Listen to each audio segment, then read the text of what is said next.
Pessoal, vamos lá. O Brasil ainda não entendeu o que são essas sanções que o Donald Trump está para impor aí ao Alexandre de Moraes. Muita gente pergunta, Anderson, o que é sanções? Isso aí não vai dar nada não, o cara o cara não tem medo de nada, ele não está nem aí. Saiu outro dia na reportagem que ele não está esquentando nem um pouquinho. Deixa eu mostrar para vocês aqui rapidinho, tá, gente? É no máximo 8 minutinhos de vídeo, fique até o final. Preste muita atenção o que é sanção. O Alexandre de Moraes pode sofrer essas sanções e também quem está aliado a ele, concordando com o que ele faz. Preste atenção aí, você que está me assistindo, é muito rápido. E é muito primordial que você preste atenção e se você puder também mostrar essas pessoas, né, explicar o que é. Eu tenho certeza que você vai entender aqui o que é sanções. O Alexandre de Moraes pode sofrer sanções? Pode. Os outros ministros podem sofrer sanções? Também pode. Inclusive a família deles. Preste atenção, olha só. Ou seja, o presidente dos Estados Unidos pode, com base em evidências críveis, que é o trabalho que está sendo feito agora. O que é o trabalho que está sendo feito agora? Preparar, compilar, estruturar, reunir e apresentar o maior número de evidências possível.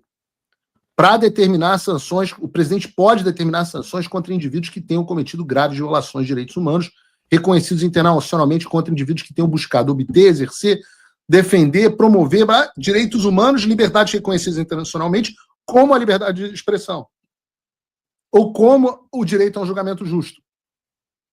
Então, pessoas como o Alexandre, que mandam prender jornalista pelo crime de reportar fato, que manda prender cidadão americano pelo crime de postar suas opiniões no X, que manda suspender a atividade de uma empresa americana no Brasil porque ela se recusou a cumprir decisões legais, que julga pessoas no mesmo caso em que ele se tornou vítima e promotor, que comete as violações como ele está cometendo no julgamento do presidente Bolsonaro, onde ele não intima as testemunhas, onde ele não dá acesso às provas, onde ele intima o réu na UTI, onde ele faz julgamento a toque de caixa, onde ele ameaça pessoas para que elas façam delação premiada.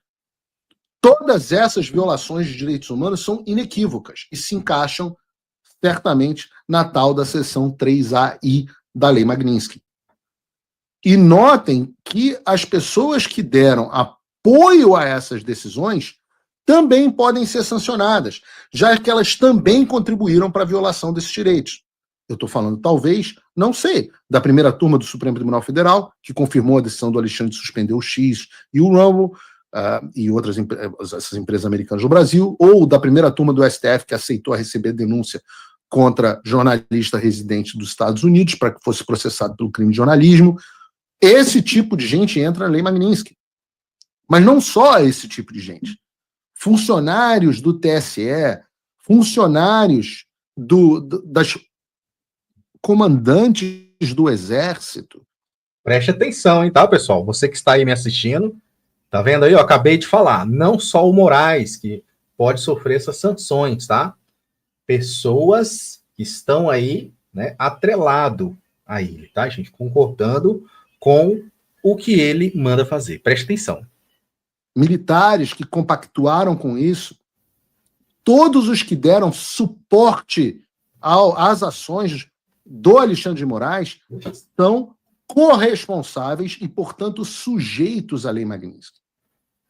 Há também, vou continuar aqui, nós entendemos a quem a lei se aplica, mas falta o entendimento do que ela permite, quais são as penas. Tá bom, já entendi quem pode, mas quais são as penas, quais são os termos dessa punição e da sanção? Aqui, meus amigos, é onde mora o desespero do Supremo Tribunal Federal e, além da maneira mais fácil de demitir os argumentos falsos aqui da Mônica Bergamo e desse pessoal, do Mauro Vieira e da turma que acha que não vai dar em nada. E eu vou explicar agora. Peço desculpas a vocês se eu estou fazendo um programa um pouco mais de ter que ler aqui, etc., mas é só para mostrar para vocês que eu sempre faço questão de matar a cobra e mostrar o pau, porque é necessário, é indiscutível o que eu vou dizer aqui. Não é mais palpite de jornalista da Globo News ou da Band News, sei lá o quê. Vejam, por exemplo, a seção 3, ela continua assim: sanções descritas. As sanções descritas nesse parágrafo são as seguintes. 1. Inadmissibilidade aos Estados Unidos. No caso de uma pessoa estrangeira, seja um indivíduo, inegibilidade para receber visto. Caso o indivíduo já tenha recebido um visto ou outro documento, a revogação e outras coisas. Isso já foram contemplados, não precisava nem da Lei Magnitsky, porque já foram contemplados pela decisão ontem do Departamento de Estado. Mas agora é que começa a ficar interessante. Item 2, bloqueio de bens.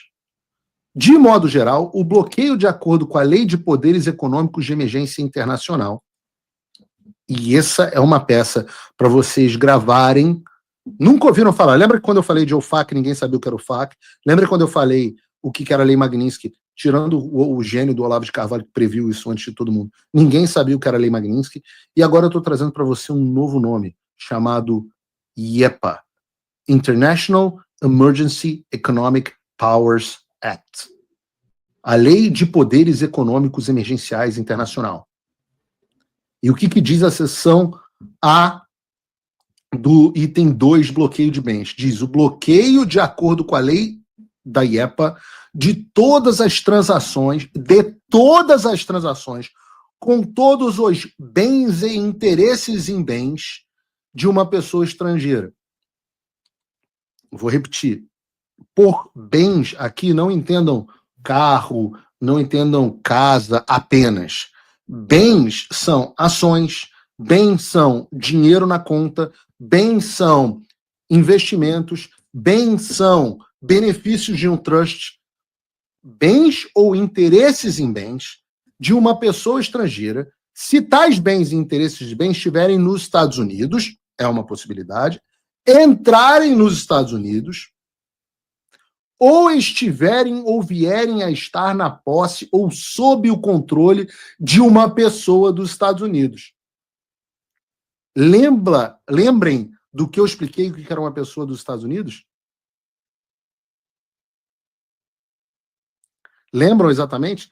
O que eles dizem? Está aqui a definição, inclusive, de bem. Bem, neste subparágrafo, o termo bem tem um significado atribuído a esse termo na seção 16 da Lei de Administração de Exportações, conforme mantido em vigor, de acordo com a lei...